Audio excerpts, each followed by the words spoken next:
Salut! Si tu vois cette vidéo, c'est que tu es soit intéressé par Meta, soit intéressé par l'e-commerce, voire peut-être même par les deux. Et bien reste avec moi parce que ce qui suit devrait t'intéresser. Je me présente, moi c'est Étienne, je suis le CEO de Rhodes, une agence de publicité spécialisée dans le e-commerce. Avec mon équipe, on a accompagné un peu plus de 85 marques dans la gestion de leur campagne de publicité Meta, Google, Pinterest, TikTok, Snapchat. Avant ça, j'ai monté une première agence de marketing et encore avant ça, j'ai travaillé chez Google et chez Meta. Pour faire simple, la publicité, ça me connaît, et si j'ai créé cette chaîne, c'est pour te partager tous mes conseils et astuces pour que tu puisses les appliquer à tes propres campagnes. Il y a quelques semaines, j'ai été invité par Jules Drevon sur son superbe podcast 8 secondes e-commerce, et pendant une heure, on a discuté de comment faire décoller une marque e-commerce avec de la publicité Meta. Même si j'ai l'habitude qu'on m'interroge sur ces sujets, je dois avouer que Jules m'a littéralement cuisiné. C'est simple, il m'a posé des questions toutes plus précises les unes que les autres. Est-ce que Meta c'est toujours rentable? Pourquoi Meta plutôt que Google? Qu'est-ce qui fait une bonne campagne Meta? Comment construire une bonne créa? C'est quoi un bon UGC? Quelle est la place de la donnée sur Meta en 2024? Pourquoi le ROAS est limitant? Etc. Et comme ça ne suffisait pas, il m'a demandé de donner mon avis sur 2 cas pratiques de marque e-commerce. En réécoutant l'épisode, je me suis rendu compte que notre échange était beaucoup plus riche que ce que je pensais, et je me suis dit que ce serait dommage de ne pas le partager alors qu'il est rempli de conseils pratiques, d'exemples concrets et qu'il donne un excellent panorama de ce qu'est la publicité Meta en 2024. Alors ce que j'ai fait, c'est que j'ai demandé à Jules de m'autoriser à publier l'épisode sur ma chaîne et il a dit oui. Malheureusement, on n'a pas filmé l'échange, donc le contenu est uniquement audio, mais la bonne nouvelle c'est que tu n'as pas besoin de te coltiner nos têtes pendant 1 heure, tu peux simplement mettre tes écouteurs, nous mettre en x1,5, appuyer sur play et aller vaquer à tes occupations. Et tu as ma parole, si je vais jusqu'à tourner une intro et faire la démarche de poster un contenu uniquement audio sur ma chaîne YouTube, c'est parce qu'il en vaut vraiment le coup. Je n'ai donc plus qu'à te souhaiter une excellente écoute et j'espère que le contenu te plaira. Ah, et j'oubliais, n'oublie pas bien sûr de t'abonner et je te dis à très vite pour une prochaine vidéo. Ciao! Salut à tous, bienvenue sur le podcast 8 secondes e-commerce, le podcast des e-commerçants qui veulent créer une marque impactante et rentable grâce aux experts en la matière. L'épisode va commencer dans quelques secondes, mais je vous propose juste avant de cliquer sur le bouton vous abonner depuis votre plateforme d'écoute, que ce soit Apple ou Spotify, pour ne pas louper les prochains épisodes. Merci beaucoup d'avance et sur ce, je vous souhaite une très bonne écoute. Salut Étienne, bienvenue sur le podcast. Merci de venir.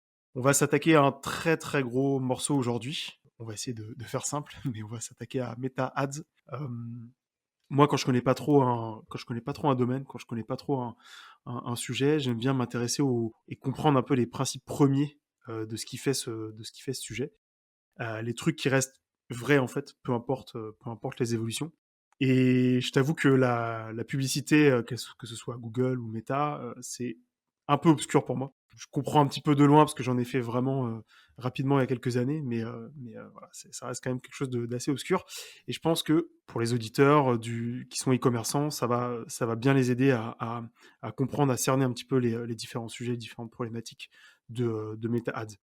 Donc je vais te laisser te présenter avant tout, avant qu'on rentre un peu dans le sujet. Et bien sûr, on aura un petit cas pratique à la fin de l'épisode qui nous permettra vraiment de bien mettre un exemple concret sur tout ce qu'on s'est dit. Je vais te laisser te présenter, s'il te plaît. Yes. Salut Jules, merci beaucoup de m'accueillir dans ton podcast. Très content de pouvoir faire cet épisode avec toi. Alors pour me présenter, donc moi je suis Étienne, le CEO et fondateur de Rhodes. Rhodes, c'est une agence de publicité spécialisée dans le e-commerce. Avant ça, pour donner un petit peu d'historique, moi j'ai travaillé chez Google et Meta pendant pas mal d'années, donc 3 et 2 ans respectivement sur des postes d'account manager où j'accompagnais un peu plus de 200 marques sur toute leur stratégie d'acquisition. Et j'ai quitté Meta en 2021 pour créer une première agence de growth marketing que j'ai également quitté au bout de 1 an. Donc j'ai revendu mes parts à mon associé pour créer du coup Rhodes, qui est du coup mon agence actuelle. Donc ce qu'on fait chez Rhodes, c'est globalement de la gestion de campagne publicitaire, donc avec un focus sur Meta, Google et dans une moindre mesure TikTok, Snap et Pinterest. Donc c'est une boîte que j'ai lancée il y a 1 an. On a soufflé notre première bougie en début janvier 2024. Et donc aujourd'hui, on est 11 personnes, on a un peu plus de 75 marques accompagnées à notre actif et on est décomposé en gros, enfin structuré plutôt en 2 pôles. Un pôle performance avec des performance managers qui gèrent les campagnes de nos clients et un pôle studio créatif pour de la production de contenu à destination des publicités. Voilà en quelques mots globalement ce que c'est Rhodes. Cool, bah félicitations en tout cas, c'est une belle prouesse pour 1 an d'existence. La question qui me vient tout de suite, c'est est-ce qu'on a les mêmes problématiques quand on fait de la pub Google ou quand on fait de la pub Meta, même quand on fait de la pub TikTok? Est-ce que c'est les mêmes problématiques qui se posent? Très bonne question, tu commences par la plus facile. Non. Non, alors oui et non, parce que dans un certain sens, la publicité, ça, tu as un objectif qui est quand même d'acquérir des nouveaux clients. En tout cas, sur de la publicité pour la typologie d'acteurs qu'on fait. Donc sur le principe, oui. Après, chaque canal d'acquisition a un peu ses spécificités. Typiquement, Google est beaucoup connu pour son moteur de recherche, qui est un canal, enfin un levier dit intentionniste, donc là où des personnes en fait ont déjà une intention de recherche. L'enjeu, c'est de se positionner entre le moment où ils font la recherche et le moment où ils trouvent un site pour pouvoir capter cette demande. Donc ça veut dire que tu es, en tout cas sur le périmètre du search, assez limité ou cantonné en fait, à la demande existante, qui peut être énorme en fonction de ton marché, évidemment. Mais du coup, l'intérêt, notamment, c'est pour ça que nous, on a commencé principalement sur du social ads et en mix média, en répartition budgétaire, nos clients e-commerce sont plutôt en faveur de, en tout cas, la proportion des budgets vont plutôt sur du social. Le social, c'est une mécanique un peu différente. Donc, les prospects que tu vas aller chercher, ils ont pas d'intention immédiate. Donc ton enjeu, c'est d'aller, enfin tu vois, ils sont là en train de scroller leur feed Instagram ou TikTok. Et donc toi, ton enjeu, c'est d'aller au milieu entre deux publications, de leur montrer une pub qui capte suffisamment leur attention pour les inciter à donc passer à l'action. Donc cliquer, aller sur ton site et ensuite convertir. Donc c'est une mécanique assez différente, c'est du pull versus du push, pour résumer un peu. C'est en termes d'objectifs, ça peut être différent. En termes de pilotage, c'est les mêmes indicateurs sur coût par acquisition, ROAS, etc. Et donc les stratégies sont pas forcément les mêmes. Et l'intérêt, je pense, des social ads et de Meta particulièrement, qu'on va aborder un peu plus en détail aujourd'hui, c'est que tu as un puits quasi illimité, en tout cas qui est limité à la taille de ton marché adressable. Mais à partir du moment où tu as trouvé une mécanique qui fonctionne, tu n'as pas de plafond de verre, ce qui est moins vrai pour du search. Au bout d'un moment où tu as épuisé le nombre de demandes de requêtes existantes, bah, tu peux pas les inventer, même si ça tend à changer avec les nouveaux formats comme Performance Max, entre autres, quoi. Voilà, c'est une réponse assez longue, mais, mais ça te donne Non, mais c'est un très petit clair. peu de... Ouais. C'est très clair. L'idée, c'est effectivement peut-être qu'il y a un peu plus de nurturing à faire quand tu es sur Facebook, quand tu es sur Instagram. C'est-à-dire peut-être que vu que la personne n'est pas sur son feed pour acheter directement, on a tendance à scroller plutôt pour voir les photos de nos amis plutôt que pour voir des pubs. Il y a peut-être un peu plus d'efforts à faire que sur Google où effectivement on va taper une recherche de manière un peu plus intentionnelle.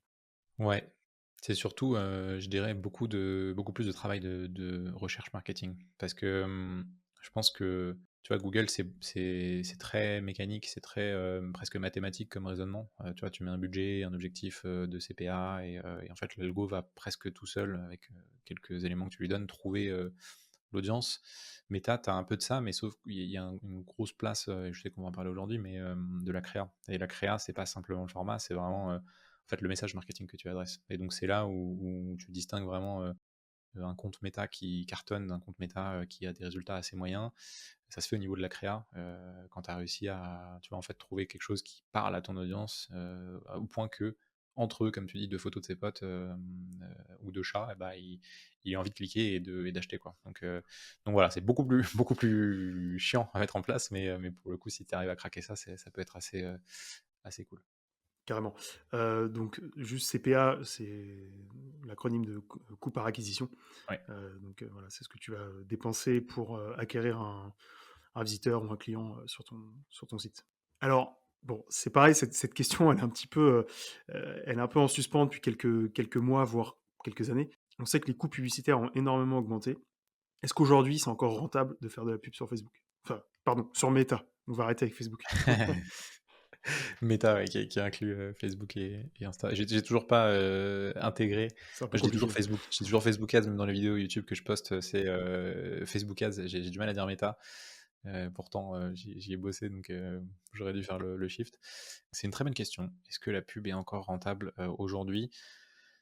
En fait, il y a eu, on dit un peu tout et on entend un peu tout et n'importe quoi sur Meta. Je pense que pendant quelques années, je dirais pas 2023, parce que 2023, Meta a eu plutôt le vent en poupe, mais je dirais de manière générale, tu vois, entre 2019, allez, 2020 et 2022, tu as eu un gros effet de marché où Meta était, en fait, est un peu en perte de vitesse, ou en tout cas, tu avais le sentiment que c'était en perte de vitesse. En réalité, quand tu regardes les chiffres, si ce n'est le cours de l'action, tout ce qui est utilisateur, temps d'utilisation moyen, etc., c'est toujours en croissance, donc je ne sais pas trop d'où vient cette légende urbaine, mais tu as eu un peu un effet de marché où tout le monde disait Facebook est mort, quoi. Donc ça sert à rien d'aller dessus, ça marche plus, il y a moins d'audience, etc. Ça coûte cher, les CPM sont élevés. En réalité, ce qui s'est passé, c'est qu'il y a eu un gros, et je pense que tu l'as vu et tu as peut-être comme beaucoup de gens ont entendu parler de ça, tu as eu un gros effet avec iOS 14, qui a été une mise à jour en gros faite par Apple, qui demandait le consentement des utilisateurs pour pouvoir capturer leurs données, qui a mis un gros coup en fait à Meta, puisque eux se basaient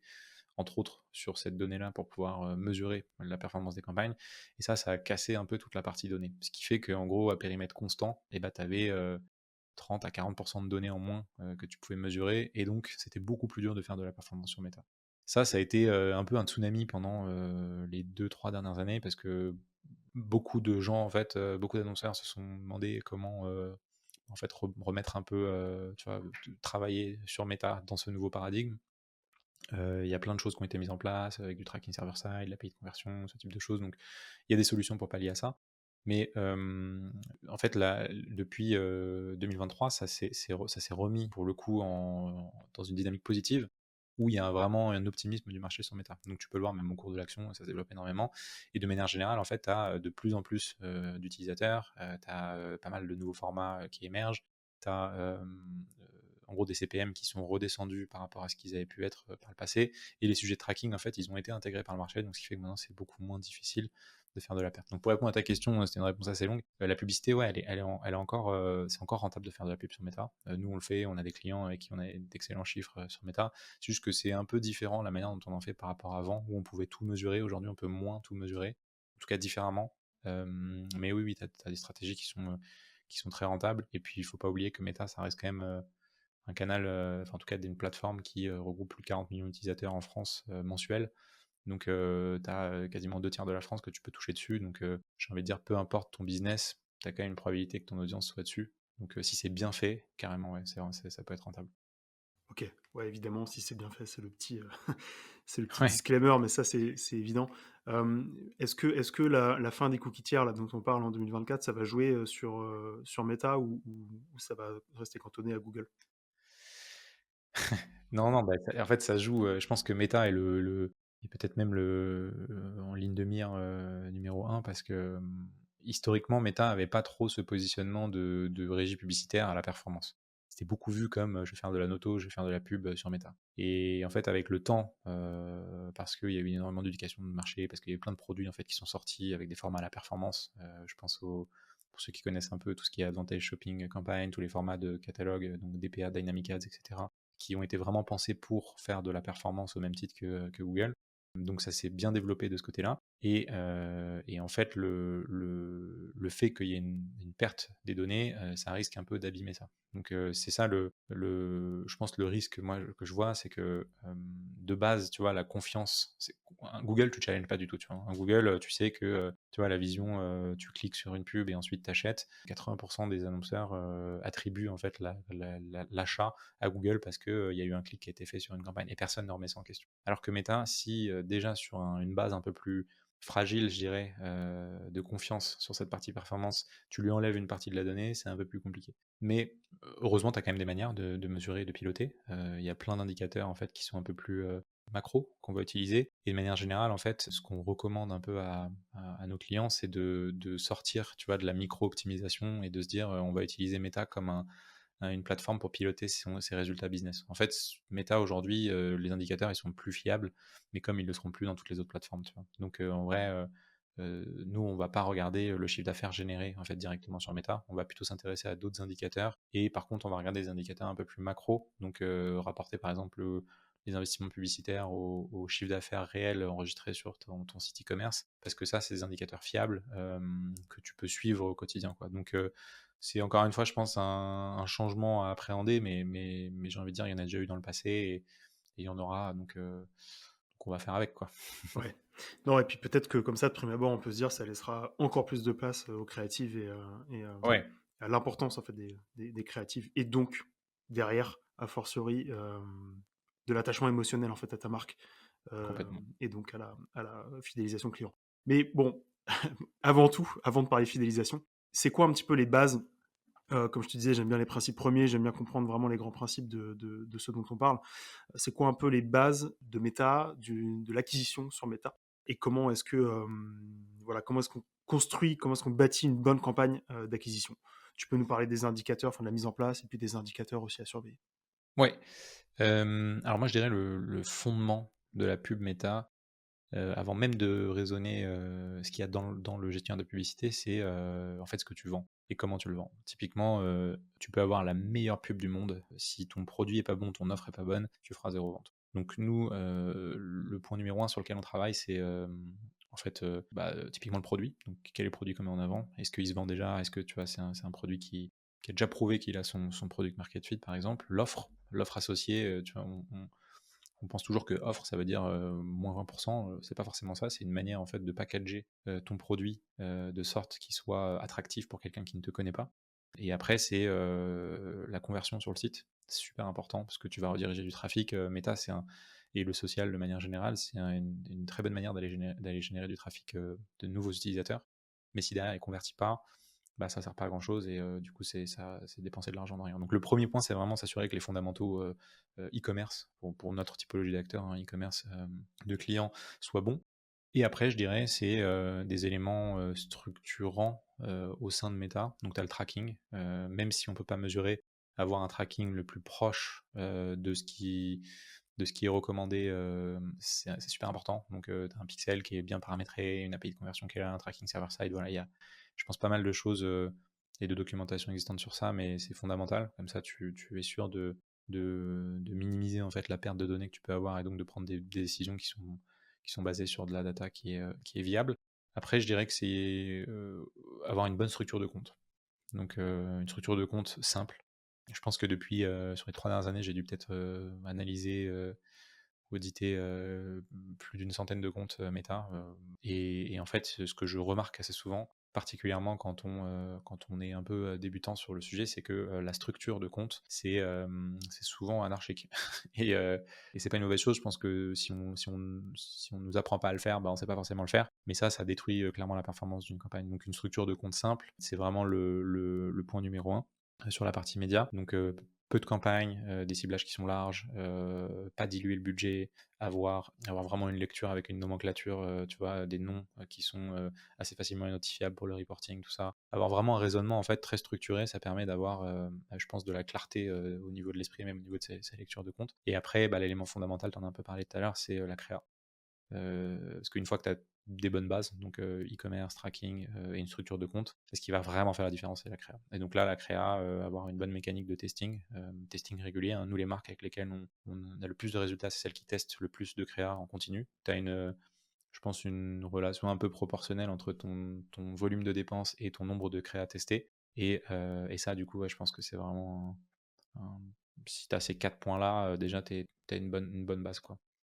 Ok, donc ça veut dire qu'en gros, il faut vendre déjà un petit peu, être pas peut-être pas débuter, être à 0% et se lancer sur Facebook sans être sûr de ce qu'on vend, sans être sûr d'avoir des clients et sans voilà. Il faut quand même avoir chauffé un petit peu son audience, je dirais, avoir compris un petit peu ce qui fait qu'on achète chez toi et avoir une offre en fait dont on est sûr qu'elle va vendre. En tout cas, Ouais. qu'elle plaît à une certaine audience. Ça, c'est la base. Bah, c'est souvent, en fait, tu as un réflexe quand tu lances une marque ou que tu crées un nouveau produit, je pense qu'il est humain, hein, c'est de te dire, OK, j'ai créé mon produit, maintenant comment je le vends? Et ton réflexe numéro un, ça va être de te dire: «Bah, je vais faire de la pub». Et il y a vraiment des milliers de raisons pour lesquelles c'est pas une bonne idée de faire ça. Je vais t'en donner quelques-unes. Parce qu'en fait, si tu fais de la pub, enfin la pub plutôt, c'est vraiment un peu un mégaphone. Ça va vraiment amplifier quelque chose qui fonctionne, mais ça va aussi amplifier quelque chose qui fonctionne pas. Et quand tu sors un produit, t'as beau avoir testé, toi, dans ton coin, 1000 trucs, ou sondé des gens, ou voir que d'autres personnes le font, en fait, t'as pas de garantie qu'il va se vendre. Et donc, du coup, ce que tu vas faire en faisant de la pub, c'est investir sur la production créa, investir potentiellement dans une agence ou un freelance pour créer tes campagnes, ou toi en temps pour le faire, mettre du budget dedans pour diffuser sur un truc sur un produit sur lequel tu n'as pas de certitude qu'ils le vendent. Et pour l'avoir fait, pour m'être un peu cassé les dents sur ça et pour avoir vu énormément d'annonceurs y laisser des plumes, c'est rarement une bonne idée de commencer par la pub.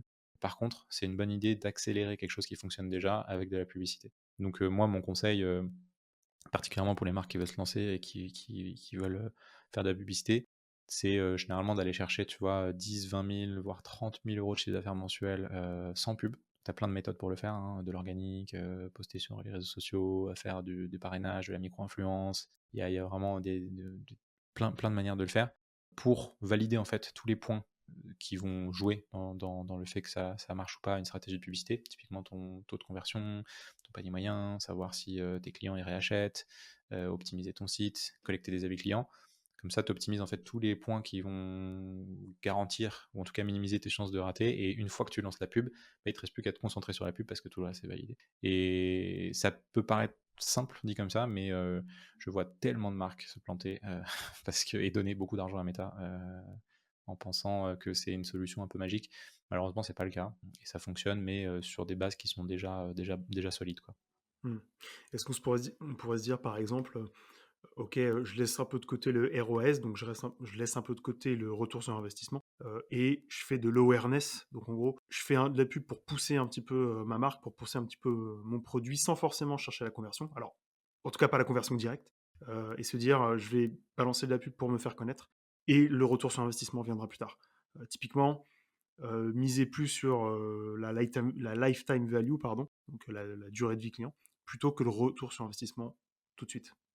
Oui, si tu as en fait Si tu as de oui, l'argent de base. tu as de l'argent de base et je dirais même en fait lancer une campagne de notoriété ou d'awareness ou de vue de vidéo au départ, ça répond pas à beaucoup de questions, tu vois.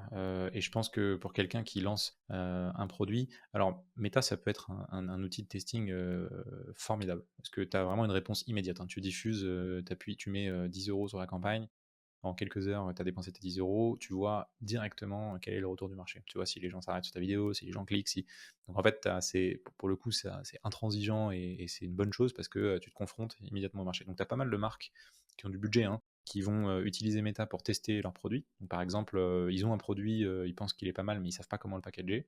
Et ben ils vont tester, par exemple, je sais pas, 5 landing pages différentes avec chacune une offre différente. Et donc derrière, ils vont diffuser, ils vont voir sur les 5 offres laquelle prend. Ça leur permet de clarifier un point qui est l'offre. Ensuite, ils vont avancer, ils vont dire est-ce que ce prix-là, c'est le bon. Donc, ils vont essayer sur une offre plusieurs prix, ils vont voir quel est le prix, etc. Donc, en fait, tu as pas mal de choses que tu peux utiliser Meta pour tester. Par contre, c'est très coûteux.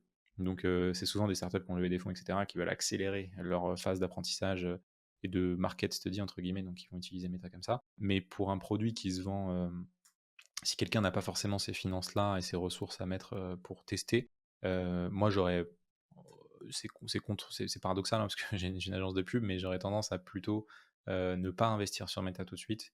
Et par contre, ouvrir les vannes une fois que tu sais que tu as un produit qui se vend bien, que tu as une offre qui plaît, etc. Parce que là, tu minimises les chances de te planter, quoi. Voilà. Ok. Ouais, parce que j'avais vu une de tes vidéos qui m'avait intéressé sur, sur le ROS versus LTV. Ouais. Donc en gros, tu vois, est-ce que enfin, sur des produits qui peuvent être un peu compliqués à vendre ou qui sont un peu chers ou qui demandent voilà, un peu plus d'éducation, on va dire, chercher à ne pas forcément être rentable tout de Hmm. suite. En tout cas, ne pas se prendre la tête si on n'est pas vraiment rentable tout de suite et plutôt chercher le réachat, la lifetime value en Ouais. fait. Alors, dans un setup où tu as un e-commerce qui tourne et tu commences à dépenser sur Facebook, ça vend, etc., je pense que passer un certain volume de dépenses, mécaniquement, ton ROAS, donc retour sur investissement publicitaire, donc c'est-à-dire pour 1 euro généré, combien je génère en retour sur ma première commande, il va diminuer. Et c'est mécanique dans le sens où, en fait, le ROAS, c'est un indicateur du nombre de personnes qui sont prêtes à acheter ton produit immédiatement. Donc ce nombre il est fini, ça veut dire que passé un certain stade, tu n'as plus de gens qui sont prêts à acheter ton produit et donc toi tu augmentes tes dépenses. Par exemple, imaginons tu dépenses, je sais pas, 5 000 € par mois et tu as un ROAS de 3, et ben en fait si tu dépenses 10 000 € par mois, dans ta tête tu vas te dire je vais garder mon ROAS de 3, donc en fait si je passe de 5 à 10 000, je vais faire 10 fois 3, je vais générer 30 000 € de chiffre d'affaires. Dans les faits, ça se passe rarement comme ça parce que ce nombre justement d'acheteurs immédiats il est fini. La réalité, c'est que tu vas plutôt avoir un ROAS de 2,5, 2,4, et en fait, plus tu vas augmenter tes dépenses, plus ça va baisser. Donc la réponse à ça, il y en a deux, c'est soit tu augmentes ton panier moyen. Donc tu augmentes ton panier moyen, typiquement, si par exemple tu payes pour chaque nouveau client 10 € et que ton panier moyen est de 30 €, bah, ton ROAS il est de 3. Si tu le passes à 50 € ton panier moyen, bah, ton ROAS, tu payes toujours 10 €, ce sera 5. Donc ça te permet d'avoir un peu plus de latitude et de retarder le moment où tu vas plafonner. Après, tu as une autre manière, c'est de baisser tes coûts d'acquisition. Donc pour ça, c'est tout le travail sur la créa, tout le travail sur le média et le travail notamment sur le taux de conversion, etc. Donc tu as plusieurs éléments qui rentrent là-dedans, donc c'est de l'optimisation. Mais en fait, ces deux éléments-là, ils vont faire que retarder l'échéance. Donc, si c'est pas 10 000, ce sera 20 000 ou 30 000, tu vas finir par plafonner au bout d'un moment parce que ton équation, elle sera plus rentable et toi, tu seras un roi de 2 et ce sera pas tenable sur le long terme. Et donc, dans la vidéo que je faisais justement sur ça, à laquelle tu fais allusion, c'est de dire que passé un certain moment, si tu veux augmenter tes investissements, ce qui est l'objectif numéro un de beaucoup de marques qui font de la pub e-commerce, qui veulent scaler, et bah, tu n'auras pas d'autre choix que de repenser ton acquisition et de te dire, bon, bah, est-ce que le ROAS, finalement, c'est un bon indicateur.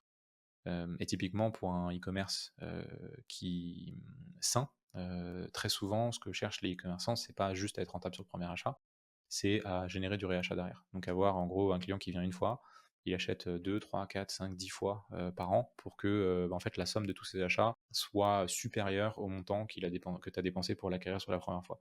Et donc quand tu as cette logique-là un peu plus donc de lifetime value, c'est-à-dire de réachat et de vision un peu long terme, tu vois finalement Meta non pas comme un moyen d'avoir de la rentabilité immédiate, mais comme un moyen de faire rentrer des nouveaux clients dans ton système marketing global.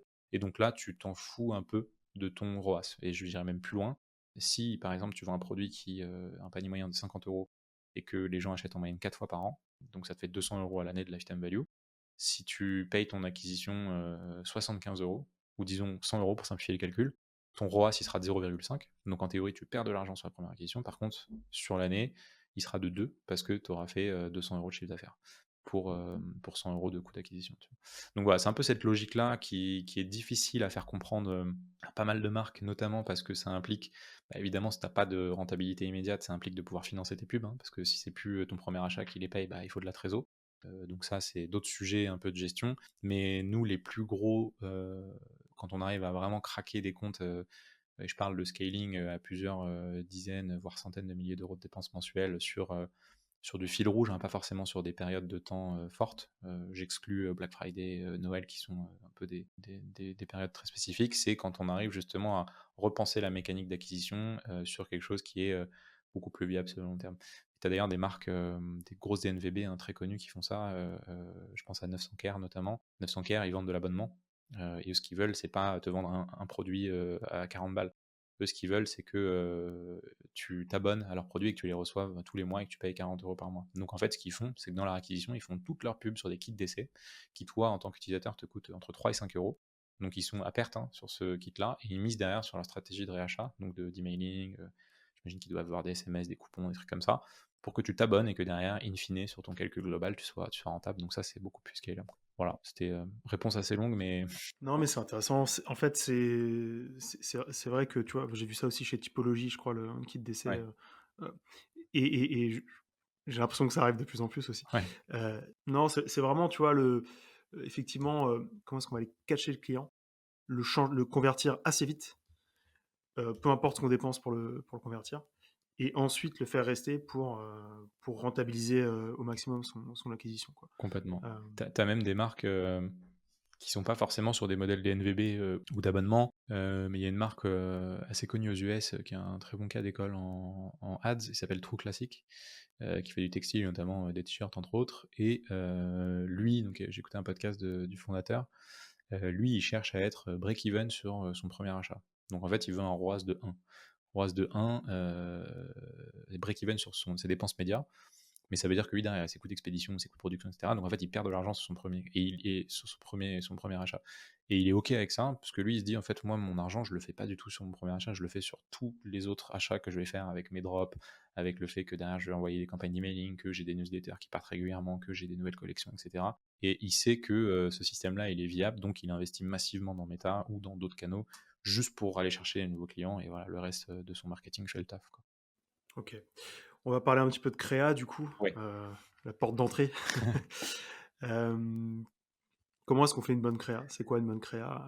Alors, on va peut-être parler de vidéo, mais pas que. Je sais que c'est quand même peut-être le principal, en fait, la vidéo. Mais qu'est-ce qui fait une bonne créative et comment est-ce qu'on crée ça? Ouais. Euh, Moi, je distingue vraiment deux grands blocs dans la créa. D'un côté, tu as la stratégie, et de l'autre côté, tu as la partie opérationnelle. Et en fait, je dirais que donc les deux sont importants, mais je pense que la stratégie créative est fondamentale. j'ai entendu et j'ai vu pas mal d'annonceurs penser que la créa, en fait, c'était une question de format. Euh, mais c'est pas parce que tu as un UGC ou c'est pas parce que tu as une vidéo qui est bien montée ou que tu as un statique qui est super catchy avec une promo que ça va convertir. En fait, vraiment, le cœur de la créa, c'est tout ce qui se passe en amont, le travail de recherche, donc ce qu'on appelle la creative stratégie, stratégie créative, qui est assez peu démocratisée en France, mais très présent aux US. Tu as même des métiers de creative stratégiste. Nous, on en a ouvert un poste assez récemment là au studio créatif, dont le Je ne connaissais pas le terme. Effectivement, tu m'apprends quelque chose. bah en fait, en France, il y en a quelques-uns. 900K, ils ont un creative stratégiste. Je crois que c'est SoShape qui sont en train de recruter un. Donc ça commence à arriver, mais c'est des métiers qui sont pas très connus. Et en fait, le taf de cette personne-là, c'est vraiment de faire toute la recherche marketing appliquée au social ads, de proposer en fait des concepts, de faire de la veille, de tester et de piloter en gros la production de la créa. Et souvent, c'est un peu cet élément très central qui manque aux entreprises parce qu'ils ont une stratégie marketing, ils ont des équipes de production, mais entre les deux, bah, ils ont souvent soit quelqu'un qui gère les campagnes mais qui n'est pas créatif, soit quelqu'un qui ne maîtrise pas forcément, ou qui n'a pas le temps, ou qui ne maîtrise pas forcément les codes des plateformes. Mais donc ce créatif stratégiste, c'est vraiment ce qui permet de performer sur Meta et de manière générale sur les réseaux sociaux, puisque c'est vraiment dans le testing que ça se passe. Mais avant même le rôle purement opérationnel de ce creative stratégiste, je pense que c'est la méthode qu'il utilise pour aller trouver des idées de créa. Et donc pour moi, ça part en fait, des fondements du marketing qui sont même pas liés à Meta, hein, qui sont juste fondamentalement comment en fait, on communique un message à quelqu'un qui ne nous connaît pas. Et pour ça, moi, je distingue en fait plusieurs étapes. La première, c'est le persona. Donc c'est connaître ton persona ou avatar, ça dépend comment tu l'appelles, c'est qui est ta cible. Donc typiquement, tu vois, j'ai fait un post il n'y a pas très longtemps, je donne cet exemple-là. Si tu vends une ceinture chauffante pour mincir, et ben en fait, toi, ton réflexe, ça va être de dire, enfin toi ou n'importe qui, ça va être de dire, ah bah je vends ça à toutes les personnes qui veulent perdre du poids. Mais toutes les personnes qui veulent perdre du poids, c'est pas un personnage. Par contre, dans ta cible, donc les personnes qui veulent perdre du poids, tu as peut-être un sous-segment qui est bah, les dirigeants d'entreprise qui aimeraient faire du sport mais qui n'ont pas le temps, donc qui sont débordés. Et bah, ça, c'est un persona parce que cette personne-là, elle a tout un trait de caractéristiques spécifiques sur lesquels tu vas pouvoir inciter. Donc je pense que la première étape, c'est vraiment de définir ton persona. Ensuite, la deuxième étape, c'est sur ce persona, quels sont ses problèmes. Parce qu'en marketing, c'est bien connu, tu as des frameworks assez connus, problème-solution, etc. Plus tu insistes sur le problème, plus tu as de chances que la solution que tu présentes derrière soit accueillie à bras ouverts par la personne qui va voir ta pub. Donc le problème numéro un de cette personne-là, typiquement le CEO qui est débordé, c'est il n'a pas de temps. Donc il a des meetings, il a toujours des déplacements, son planning il est super changeant, et donc du coup il n'a pas le temps de faire du sport, et en fait c'est une frustration parce que s'il veut faire du sport, bah, il est obligé d'empiéter sur sa vie sociale. Donc là tu vois, tu as, un persona, tu as un problème, et ensuite à partir de ça, bah, tu peux commencer à éditer, tu vois, et à scripter des messages marketing pour t'adresser à cette personne-là.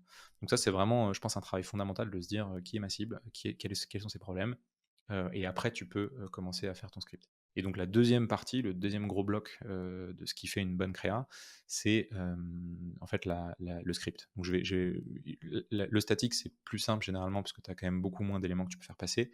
Nous, on fait beaucoup de vidéos parce que c'est là, enfin, une vidéo, c'est quand même beaucoup plus riche.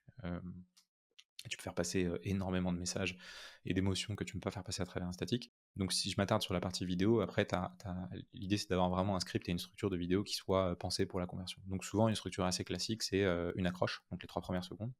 3 premières secondes, en fait, ce que tu veux, c'est que la personne qui soit dans ta cible, en fait, s'arrête de scroller à la vue de ta vidéo. Donc typiquement, si ta cible c'est le CEO débordé, bah, ce que tu vas faire, c'est 3 premières secondes où tu vas dire voilà ma routine de CEO de 2 startups qui travaillent 14 heures par jour, tu vois. Et donc du coup, toi, si tu es dans la cible, si t'es pas dans la cible, en fait, tu t'en fous, tu vas pas regarder. Par contre, si tu es dans la cible, tu vas dire, ah tiens, intéressant. Donc là, tu as réussi à booker la personne. Ensuite, tu as deuxième partie de la vidéo où là, tu peux en gros énoncer, introduire le problème. Donc l'idée, c'est voilà, tu t'en fais des caisses sur le fait que bah, il n'a pas le temps de faire des meetings, ou tu peux même d'ailleurs le projeter sur, bah voilà, idéalement, ma journée ressemblera à ça, mais la réalité, c'est qu'en fait, à cause de mes meetings, bah, elle ressemble plutôt à ça. Il y a une troisième partie souvent qu'on peut ajouter. Je te donne un exemple de script qu'on utilise assez régulièrement, mais Le framework PAS. ouais, exactement. Tu t'agites du coup la problématique derrière, donc tu lui dis bah voilà, ça a des impacts sur ma vie, etc. Et ensuite, bah là, tu introduis ton produit comme solution avec du coup les bénéfices qui en découlent, et tu peux rajouter de la preuve sociale, et un call to action. Donc voilà, ça c'est une structure parmi d'autres, mais globalement, je pense que le format, à mon sens, c'est une compétence à maîtriser, donc la manière de construire tes pubs, mais ce qui fait vraiment la différence, c'est tout le travail en amont que tu vas faire de recherche marketing. Et j'ai rajouté un dernier point, parce que je le vois énormément en marketing, c'est enfin, je le vois énormément en publicité méta. En fait, il y a vraiment un monde entre communiquer autour de tes caractéristiques et de tes bénéfices. Typiquement, ce que font 90% des gens, c'est une stat sortie de nulle part, mais en tout cas ce que j'observe, c'est par exemple s'ils ont un produit je sais pas, ils vendent des chaussures avec une semelle en caoutchouc super résistante, et bah ils vont dire qu'ils ont une semelle en caoutchouc super résistante, tu vois. Sauf que ça, l'utilisateur qui connaît pas la marque, il s'en fout. Par contre, le bénéfice qui en découle, c'est ils ont des semelles super résistantes. Donc, en moyenne, en fait, leurs chaussures, elles tiennent 2 à 3 fois plus longtemps que les chaussures normales pour le même prix. Ça, c'est un bénéfice parce que pour le client, du coup, il paye en fait, potentiellement 3 fois moins cher que s'il devait renouveler ses pompes tous les mois et tous les ans. Et donc il y a vraiment un enjeu à retranscrire un peu le message pour que le client puisse se projeter avec tous les éléments que je viens de te donner. Et ça, entre autres, je pense que ça fait une bonne créa, quoi. Ok. Ouais, c'est hyper intéressant. Effectivement, bah, c'est un peu le boulot du copywriter de trouver à qui on s'adresse et comment craquer un petit peu, comment faire en sorte de changer cet intérêt en intérêt confirmé et puis en vente. Ouais, bah, t'es un gros taf de copywriting. Ouais, Gros taf de recherche. Ouais. clairement.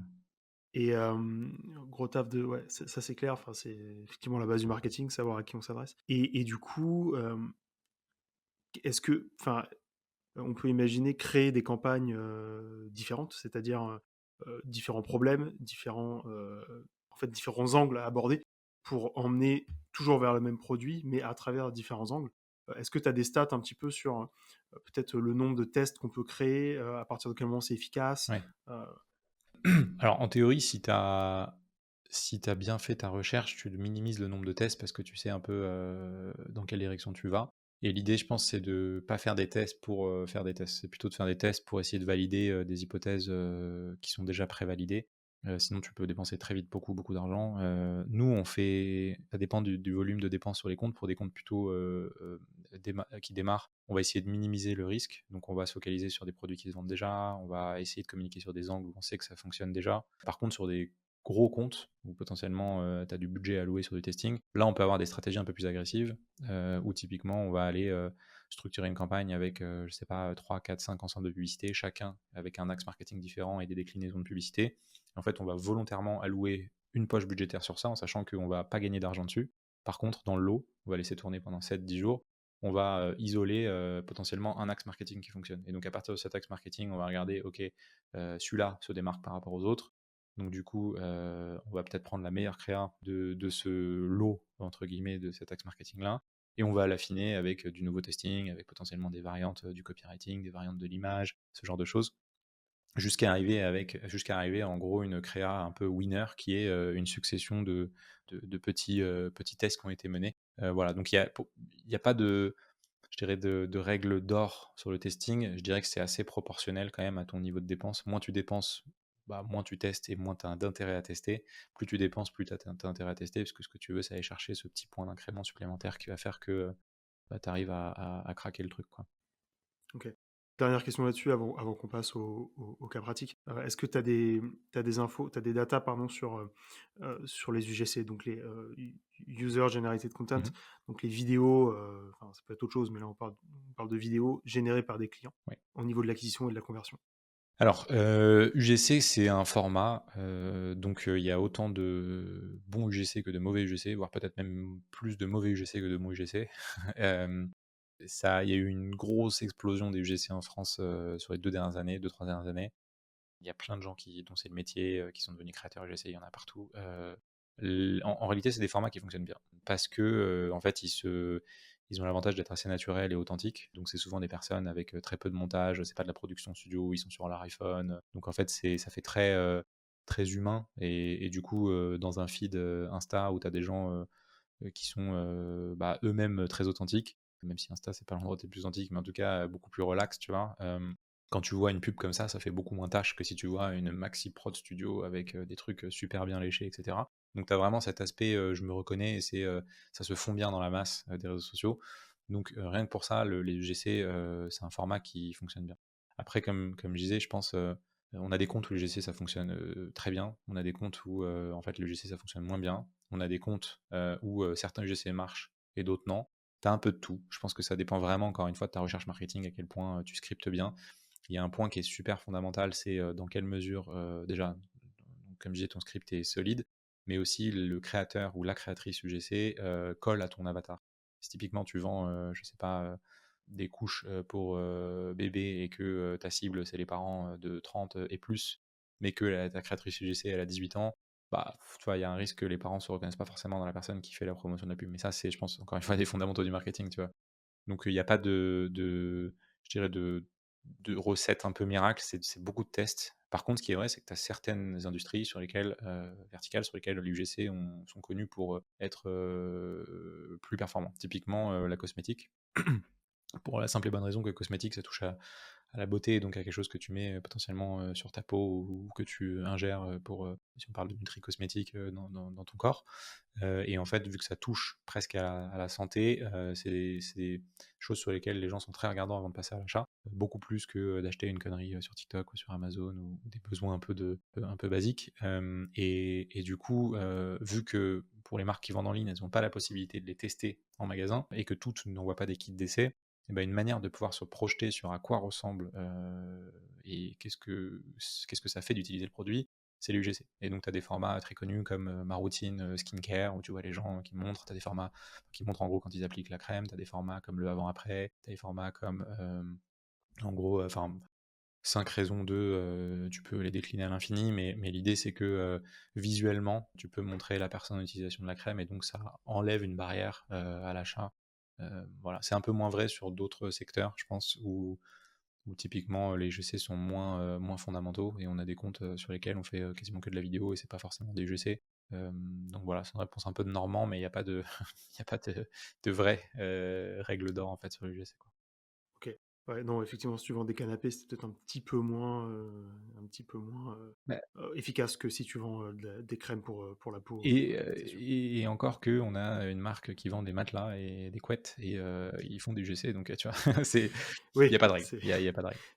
effectivement. Tu vois Teddy Bear, je sais pas s'ils font du GC, mais en tout cas, il y a énormément Ouais, de contenu vidéo, donc oui, c'est ouais. il pourrait. Après, je pense, là où je vois une limite, c'est que le GC, c'est quand même, ça reste des formats très organiques, entre guillemets, et du coup, qui sont pas forcément dans une recherche de direction artistique très poussée. Et sinon, en fait, plus tu brandes ton UGC, moins il colle avec la charte graphique de la marque. Et du coup, je pense aux marques de luxe. Généralement, elles ont un peu plus de mal à aller sur ce type de format. Et je suis même pas sûr que ça fonctionne très bien, parce que quand tu vends des sacs de maroquinerie à 3 500 €, c'est plus difficile de faire passer le message que tu veux faire passer avec un UGC. C'est pas le même, pas la même cible, quoi, tu vois. Bien sûr, ouais, évident. Ok, écoute, on va passer au cas pratique. Du coup, Ouais. je vais te poser une petite question sur quel type de stratégie tu proposerais à deux marques différentes. Alors évidemment, les deux marques vendent pas du tout la même chose. On va prendre une marque de plutôt jeune, enfin jeune e-commerce, qui va vendre des vêtements et accessoires de sport, qui va avoir une petite audience, qui, disons, a, j'en sais rien, un an et demi d'existence, alors qui a quand même un produit de market fit, Mhm. qui fait déjà plusieurs cent ou plusieurs centaines de milliers d'euros de chiffre d'affaires par an, et qui cherche à développer son acquisition sur Meta et à doubler, tripler son chiffre d'affaires, en tout cas faire vraiment la grosse et vraiment multiplier son acquisition sur Meta. À titre d'info, son panier moyen, il est autour de 50 euros. Et il y a évidemment pas mal de réachats, puisque c'est des produits qui sont pas hyper chers. En cas pratique numéro 2, est-ce que tu veux que je te donne tout de suite ou on commence par ça On peut faire peut-être le premier pour commencer, Ouais. sinon je risque d'oublier les infos. Ok, ok, ça marche. Donc là, la marque, elle fait 100 000 € à l'année. Ouais, entre 100, 200, 300 000. En tout cas, voilà, elle Ok. est entre 100 et 300 000 euros. Ok. Alors, déjà, je pense que pour commencer, je définirais un peu les objectifs que la marque veut se fixer.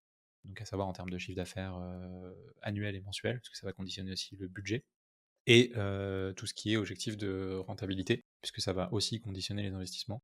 Typiquement, si elle fait son objectif, c'est de faire 300 000 par an, donc disons 30 000 par mois, Donc là, déjà, tu as un premier indicateur et tu sais combien tu vas pouvoir mettre en budget. Enfin, tu le sais pas encore et du coup, c'est le deuxième indicateur qui est en gros quelle est la rentabilité que tu veux viser, qui va te permettre de définir ton budget. Donc, typiquement, il y a une règle un peu d'or dans l'e-commerce, c'est en gros ce qu'on appelle le MER, donc ton ratio d'investissement marketing divisé par ton chiffre d'affaires. C'est plutôt chiffre d'affaires divisé par investissement marketing de 1 à 4. Donc typiquement, si tu fais 30 000 euros par mois, si tu dépenses plus de 7 500 euros par mois en publicité, potentiellement, c'est dans une situation un peu risquée, parce que derrière, si tu dois couvrir tes coûts variables, tes coûts fixes et sortir du bénéfice, c'est pas très rentable. Mais si tu es dans une phase d'expansion, bah, tu peux descendre en fait cet indicateur à 3, voire 2,5. On a déjà accompagné des marques qui sont plutôt sur du 2,5 parce qu'elles sont vraiment dans une phase de on veut grossir, on veut pas faire de bénéf, on veut être break-even ou alors faire un tout petit peu pour couvrir nos frais, quoi. Donc ça dépend, je pense, c'est un premier indicateur. Et si tu es à 2,5 sur 30 000 euros d'investissement, bah, tu seras plutôt autour de, 10-12 000 euros d'investissement mensuel. Donc déjà, tu as un ordre d'idée de ton budget, et à partir de ça, tu vas pouvoir le calquer sur, enfin en gros, le distribuer entre les différentes campagnes. Donc si je devais scinder, une fois que tu as ton budget, donc un peu ta vision macro, je dirais ton plan, ça c'est théorique. Après en pratique, tu vas pas dépenser tout de suite autant de budget, hein. Tu vas mener des tests pour commencer. Mais déjà, si tu es entre 5 et 10 000 euros de budget par mois, c'est déjà un très beau budget, hein, pour commencer. Nous, on recommande généralement de ne pas lancer en dessous de 3 000 par mois. Après, tu n'as pas besoin de 10 000 pour faire des tests au début. Et après, je dirais, donc si je devais décomposer en deux, la strat, je ferais d'un côté la partie créative, de ce côté la partie média. Et ce que je ferais pour la créa, moi je minimiserais les risques. Donc en fait, ce que je ferais, c'est que j'irais prendre le produit qui se vend le mieux. Donc typiquement, le produit ou la catégorie de produits qui se vend le mieux, donc le best-seller. J'irai sortir tous les avis clients de ce best-seller et dans les avis clients, je catégoriserai en gros, donc tu peux faire une petite analyse ou tu peux utiliser ChatGPT, mais pour identifier en fait ce qui ressort, quels sont les thèmes de satisfaction ou tu as des motifs d'achat qui ressortent de ces avis clients, pourquoi les gens achètent, pourquoi ils sont contents globalement. Je créerai un premier batch de créa sur cette base-là pour faire ressortir un peu en utilisant les frameworks qu'on a parlé tout à l'heure, pour faire ressortir en fait les raisons d'achat et avoir des choses à tester. Et ensuite, je mettrai ça à tester dans une structure de campagne que j'améliorerai au fur et à mesure. Donc je garderai les meilleurs du premier batch de créa, la meilleure du coup je continuerai à l'itérer, etc. Donc je ferai vraiment cette mécanique de testing pendant quelques mois. Et pour la structure de campagne, je me ferai honnêtement pas trop chier. Je prendrai quelque chose d'assez simple avec une campagne d'acquisition. Donc là, l'objectif c'est d'aller chercher vraiment des nouvelles audiences. Donc une campagne d'acquisition où tu mets peut-être 80% du budget. Et donc là, tu peux faire en fonction de à quel niveau tu es, donc je ne vais pas rentrer trop dans les détails, soit des ciblages par intérêt, soit des ciblages broad, donc c'est-à-dire vraiment large. Tu exclues tous tes clients et tous tes visiteurs, comme ça tu es vraiment sur de la pure prospection. Et dedans, donc là tu viens soit tester tes créas, même la campagne, soit avoir une campagne de testing à côté, tu peux aussi. Et si tu as 100 ou 300 000 euros de chiffre d'affaires, ça veut dire que tu as déjà quand même un petit trafic, donc moi je mettrais quand même une campagne de retargeting, où tu peux mettre 20% de ton budget par exemple, pour recibler les personnes qui ont visité ton site. Et si tu as déjà une communauté sur Insta ou sur Facebook, ce que je ferais, c'est faire un deuxième ciblage dans ma campagne de retargeting avec potentiellement les personnes qui ont déjà engagé avec mes vidéos ou alors qui me suivent sur Insta, parce que c'est potentiellement des personnes qui sont assez facilement convertissables. Je ne sais pas si ce mot existe. Mais voilà, donc globalement, je ferais ça, un focus sur les best-sellers, et après, au fur et à mesure, bah, je testerai, j'augmenterai les budgets. Si je vois que mon ROI c'est bon, bah, je continuerai à itérer. Si j'augmenterai mes budgets et quand je commence à plafonner, bah, potentiellement, là, je me poserai la question de comment sortir d'autres produits, tester un peu mieux, améliorer mon taux de conversion, etc. Donc voilà, après, c'est vraiment, ça peut durer des heures, hein, mais, mais je commencerai en tout cas, je pense, comme ça. Et après, je verrai ce que ça donne. Ok, avec un petit peu de potentiellement de gonfler un peu le panier moyen en proposant des upsells, Ouais. des cross-sells. Ouais. Exactement. Gonfler le panier moyen en proposant des upsells, améliorer du coup son taux de conversion. Je pense qu'il y a un truc qui fonctionne bien pour les e-commerçants qui ont notamment vêtements et accessoires. Donc j'imagine que c'est des catalogues ou des inventaires qui sont assez fournis. C'est les campagnes catalogues, ça marche bien. En gros, tu crées un flux à partir de ton site Shopify ou autre, hein. Tu le plugs à Meta et du coup en retargeting, tu laisses l'algo diffuser dynamiquement les produits qui ont été visionnés par les personnes. Donc tu peux habiller avec des formats collection carousel, tu peux travailler un peu la DA, mais globalement, ça, c'est des formats qui fonctionnent très bien et qui génèrent de la performance. Tu peux mettre ça en parallèle, en petit fil rouge, ça marche bien aussi pour ce type de taille de boîte, quoi. Ok. Ouais, donc vraiment tester, trouver, valider, Ouais, valider son client idéal et le produit enfin renforcer son produit best-seller pour après potentiellement développer la profondeur de son catalogue ensuite. c'est ça. J'aurais tendance à ne pas. En fait, t'as pas besoin de beaucoup de budget pour tester. T'as Ouais. pas besoin de mettre des dizaines de milliers d'euros. Si tu as quelques conversions sur une créa, tu peux déjà avoir une bonne idée de est-ce que ça fonctionne ou pas, tu vois. Et pareil pour une campagne, en fait, tu vas assez vite le voir. À partir du moment où ça a dépensé quelques centaines d'euros en fonction de ton panier moyen, tu vas voir combien ça te coûte de faire une vente, quel est ton ROAS, est-ce que c'est rentable. Et donc là, tu vas pouvoir regarder de manière plus granulaire, ok, ma campagne, elle n'est pas rentable, je vais regarder pourquoi. Donc là, j'ai ad set numéro 1, ad set numéro 2, donc c'est le numéro 2 qui n'est pas rentable, je vais regarder pourquoi. Donc là, tu vas regarder tes pubs, tu vas voir, bah, celle-là, en fait, elle clique pas, tu l'élimines. Celle-là, elle clique, mais en fait, son taux d'accroche, il est pas bon, bah, tu retravailles l'accroche, etc., etc. Et je pense que c'est vraiment en faisant ce travail de petite optimisation régulière que, au fur et à mesure, tu vas améliorer tes résultats et donc finir par avoir une équation qui est rentable.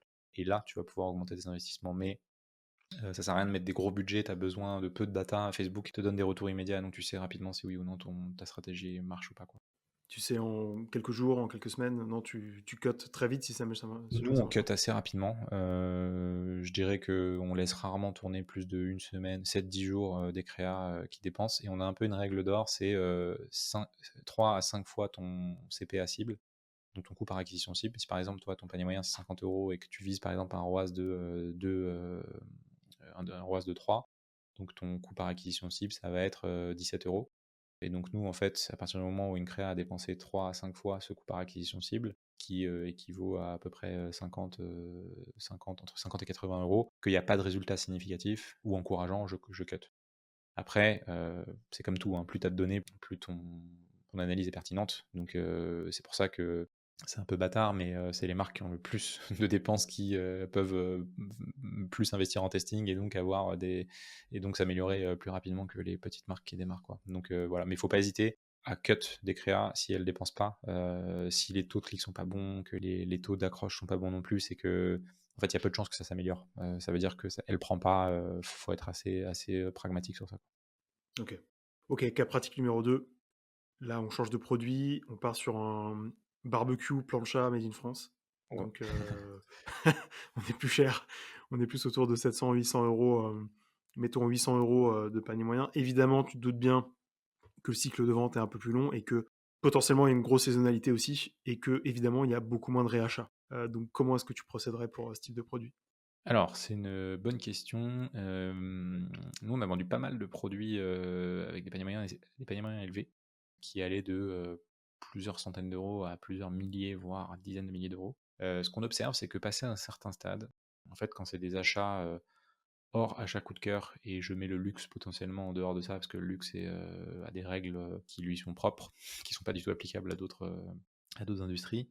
En fait, l'achat et le cycle de vente est beaucoup plus long, comme tu le dis, et demande notamment plus de réflexion et d'accompagnement. Donc très souvent, c'est rare d'arriver à vendre en direct des produits très chers sans avoir une étape intermédiaire où des personnes te rassurent ou alors qui t'accompagnent en temps réel. Donc ça existe, hein. On a par exemple des marques, hein, qui vendent des vélos, des trottinettes qui sont à plusieurs milliers d'euros, ils vendent directement en ligne. Souvent, par exemple, tu as des facilités de paiement qui aident aussi à passer à la conversion. Et, mais, mais pour faciliter, je pense, le passage à l'achat, moi, ce que je mettrais en place, c'est bien sûr une structure de campagne e-commerce classique. Donc là, avec par exemple ce qu'on a dit juste avant, peut-être des budgets un peu plus conséquents parce que les paniers moyens sont plus élevés. Mais en parallèle, moi, je travaillerais aussi sur une stratégie de lead gen, même si ça peut paraître un peu étrange, où l'objectif, en fait, c'est de faire la promotion de ton produit avec les mêmes créas, sauf que plutôt de rediriger vers une page produit où tu pousses la personne à passer à l'action et donc à faire une transaction tout de suite, sortir sa carte bancaire pour payer quelque chose à 800 euros, bah, tu lui proposes potentiellement un appel avec toi ou alors de demander un devis ou ce genre de choses. En tout cas, une étape intermédiaire qui fasse rentrer la personne dans le tunnel de vente sans qu'elle ait à passer tout de suite à l'achat. Et derrière, tu peux mettre des séquences d'emails, tu peux potentiellement rappeler si tu as des équipes commerciales. Enfin, voilà, je pense j'essaierai et j'explorerai cette option-là parce que pour plusieurs raisons. Un, je pense que ça peut déjà te donner énormément d'insights sur pourquoi les gens n'achètent pas si tu les as au téléphone, par exemple. Deux, je pense qu'en termes de données remontées, en fait, tu en auras beaucoup plus et donc tu pourras optimiser beaucoup mieux en ayant des leads qui te coûtent 10-20 € qu'en ayant des achats qui te coûtent 300-400 €. Enfin, tu vois, tu fais le compte, hein, si tu veux avoir 10 conversions qui te coûtent 300 €, bah, il te faut 3000 €. Donc en termes d'apprentissage, c'est beaucoup plus lent, quoi. Et les algorithmes méta aiment beaucoup la donnée. Et puis je pense que c'est surtout des manières de vendre qui sont pas forcément très communes. Et ce qui sort un peu du commun, ça a des chances aussi de fonctionner plus que de la vente assez classique. Moi, je sais que d'instinct, à part si j'ai vraiment un besoin pur et dur, en fait, une pub, si je vois une pub pour un truc qui coûte 800 €, je vais avoir du mal à passer à l'action tout de suite, tu vois. Donc si on m'accompagne, si on me conseille, si en fait on lève toutes mes objections entre-temps, donc humainement ou avec des séquences d'emails, ou voilà, il y a plein de choses à faire, je pense que du coup, j'aurai plus de probabilité de convertir que l'inverse. Donc voilà dans les grandes lignes. Après, sur la structure de campagne, je vais pas plus dans le détail, mais ça reste assez similaire, hein. Tu as souvent de l'acquisition, du retargeting. Potentiellement, si tu as déjà des clients, peut-être une campagne de rétention. Voilà, je partirai sur ça. Ok, ouais, en fait, je pense l'importance aussi d'alimenter avec du contenu en parallèle, du contenu organique, du Ouais. contenu éducationnel, etc., qui permet de rassurer, de vraiment de créer un peu une identité de marque autour.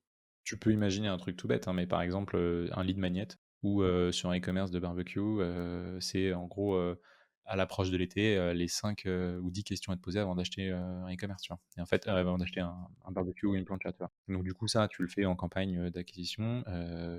Tu demandes le mail à la personne contre ce livre blanc qui, en fait, toi, te coûte rien. Dans le livre blanc, tu réponds, tu apportes de la valeur gratuitement. Tu réponds aux objections du client, etc. De manière très subtile, tu présentes la marque, mais l'objectif, c'est pas de vendre. Par contre, derrière, tu as son email, tu lui envoies des séquences d'emails et au fur et à mesure, tu lui dis: Ah, tiens, by the way, voilà en gros les tendances sur la plancha pour cet été. Ah, je t'ai donné des recettes sur ça, qu'est-ce que tu en penses, etc. Et au fur et à mesure, tu peux le faire rentrer dans ton funnel jusqu'à potentiellement lui proposer un appel ou voire 10% sur tes produits s'il achète dans les 24 heures. Enfin, voilà, il y a plein de manières de le penser, mais j'essaierai de faire de l'acquisition détournée plutôt que, tu vois, de manière très frontale, essayer de faire en sorte que la personne achète quelque chose alors qu'elle ne te connaît pas, surtout sur Meta. Il n'y a pas forcément toujours de l'intention, à différence de Google, ou si la personne cherche plein de chats, bah oui, là, potentiellement, elle peut passer à l'action, quoi. Donc ouais, importance d'éduquer un petit peu avant, potentiellement de créer de la communauté pour faire rentrer dans une communauté, faire rentrer dans un club. Tu parlais d'email, de contenu. C'est vraiment ça, quoi. En fait, faire monter l'envie de rejoindre et ouais, de rejoindre une marque, en fait, plutôt que et d'acheter le produit petit à petit plutôt que de l'acheter directement. C'est vrai que moi, de prime abord, non plus. Euh, Sauf si je suis vraiment, je dois faire un barbecue après-demain dans une maison de campagne que j'ai pas encore. Je vais pas forcément lâcher 800 balles comme ça pour Ouais. un barbecue. Et encore moins parce que tu vois une pub qui est cool sur un barbecue, tu vas te dire: Ouais, Ah putain, c'est cool, mais j'en ai pas besoin maintenant, tu vois. Par contre, exact, si elle te fait rentrer dans un tunnel de vente, peut-être que le jour où tu en as besoin, bah, elle sera là, quoi, tu vois. Donc, exactement, voilà. exactement. Cool, écoute, on a fait un beau tour. C'était hyper clair et on a vraiment cartographié pas mal de sujets. Je sais pas si tu veux ajouter d'autres choses par rapport à ce qu'on s'est dit. Non, bah, je pense qu'on a couvert pas mal de sujets, hein. Je pourrais en parler des heures, mais Oui, même si j'ai un peu moins les mains dans les comptes, j'ai quand même une bonne vision d'ensemble là-dessus avec toutes les marques qu'on accompagne. Mais non, non, écoute, c'était très cool d'échanger sur ça et j'espère que ça a été utile. carrément. Peut-être une dernière petite question qui me vient comme ça, vu qu'on débute 2024 là. Ouais. Comment est-ce que tu sens un peu le marché du e-commerce en 2024? J'ai échangé un petit peu avec des différents e-commerçants il y a quelques semaines. Les avis sont un peu tous mitigés. On a eu quelques petites difficultés qu'on connaît, qu'on va pas forcément rappeler. Comment est-ce que tu vois 2024 rapidement? Bonne question. Je me suis pas encore posé trop la question. Je sais qu'il y a quand même il y a eu une année 2023 particulièrement difficile, je dirais. Nous, on l'a senti, les budgets médias étaient un peu plus tendus. De manière générale, le marché était, euh, enfin, tu vois, il y avait moins d'argent. Les levées de fonds étaient un peu plus limitées. Donc je pense que c'était un peu une année on serre la ceinture, on fait attention et on est vraiment focus rentabilité plus que on pouvait l'être il y a quelques années quand on était dans une ère un peu plus d'abondance et où l'argent coulait à flot. Et notamment, du coup, les achats, hein, la consommation a été, je pense, un peu réduite. Mais au-delà de ça, moi, je vois, et je suis assez optimiste, hein, en fait, je suis confronté régulièrement à énormément de marques qui nous contactent pour travailler avec nous. Énormément, c'est un grand mot, mais quand même beaucoup de marques qui nous contactent pour travailler avec nous. Et je vois qu'il y a vraiment un mouvement de fond sur le e-commerce. Il y a plein de marques en fait vraiment cool pour le coup qui se lancent. Malheureusement, toutes ne survivront pas parce que avoir un e-commerce, c'est pas si facile, hein. Faut trouver une bonne équation entre un produit qui plaît, un marché qui est en croissance, avoir une bonne stratégie marketing, avoir un site qui fonctionne, avoir tu vois, une logistique qui soit au carré. Enfin, c'est un amas de plusieurs compétences qui sont pas faciles à apprendre et même si tous les vendeurs de formation dropshipping voudraient faire croire que le e-commerce c'est simple, bah, c'est quand même compliqué.